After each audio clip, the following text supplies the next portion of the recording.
Mekeni, manyaman. Tara magluto tayo ng classic na kakanin.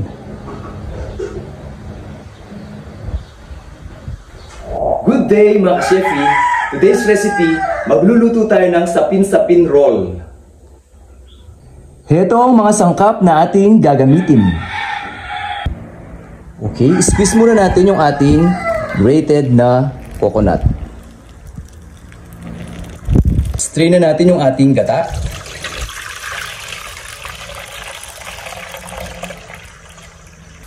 Okay, ngayon gawa muna tayo ng latik para sa ating topping. Okay, ngayon gawin na natin yung ating sapin-sapin mixture. Ayan, ibuhos na natin yung ating gata. Sunod natin ilalagay yung ating sugar. Sunod na natin ilalagay yung ating condensed milk.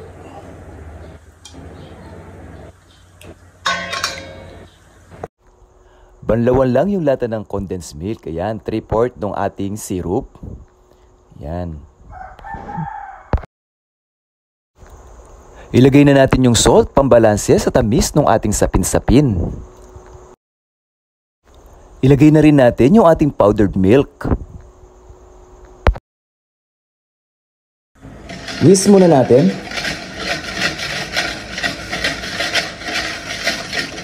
Pag nag-homogenize na yung ating liquid, saka natin lalagay yung ating glutinous rice flour. Yan, whisk natin.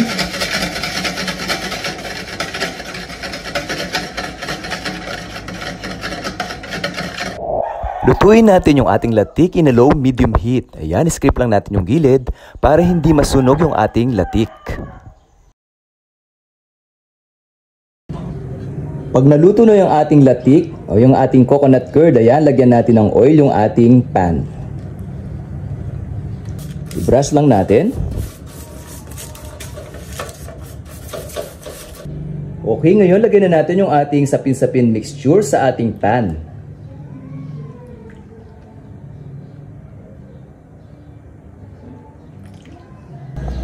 Okay, ngayon sindihan na natin yung ating kalang para steam yung ating sapin-sapin mixture.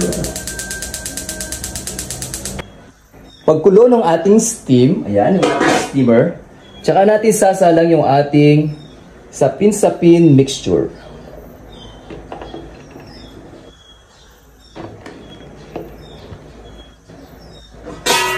Takpan natin. After 30 minutes, luto na yung ating sapin-sapin. Ilagay muna natin sa ating chopping board. Ngayon, ilagay na natin yung ating filling. Unahin muna natin ilagay yung ating ube.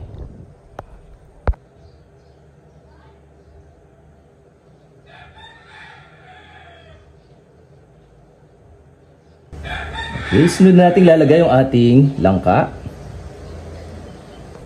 Ilagay na rin natin yung ating makapuno. I-roll na natin yung ating sapin-sapin.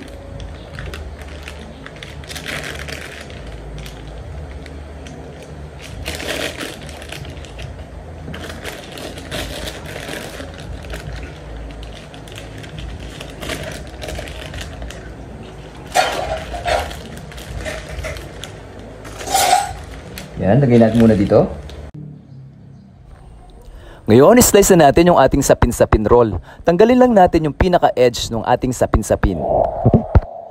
Tapos na nating may slice at may ilagay sa plato yung ating sapin-sapin roll.